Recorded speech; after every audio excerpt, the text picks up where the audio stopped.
Welcome back sa ating channel. Naging talakayan nga sa mundo ng social media ang pagsuko nga ng kasambat ni Vangag Jr. Dito nga natin mapapansin na ang kanilang scapegoat ay talagang sumuko na rin at inamin ang katotohanan patungkol nga sa ginagawa nila na kabalbalan sa bansa natin. Dito nga natin mapapansin na talagang hindi na makakawala muli itong si Vangag Jr. at iba niyang mga kaalyado.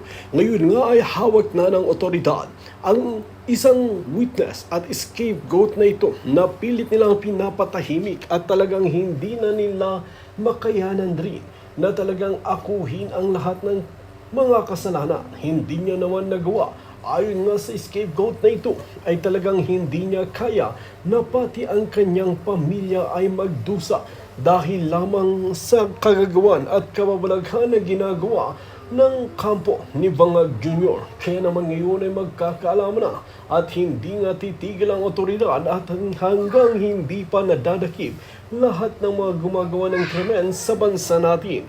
Kaya umaasa ang taong bayan na magkakaroon ng tamang hustisya at gamitin ang batas ng Pilipinas na hindi na babayaran at ipakita nila na buhay pa ang batas ng bansang Pilipinas. Ayon naman sa mga otoridad ay hindi nila ipagkakaila na marami pa rin talagang tumatanggap ng suhol. Ngunit sinabi ng mga ihawak sa kaso na ito na talagang paninindigan nila ang kanilang prinsipyo at hindi tatanggap ng salapi.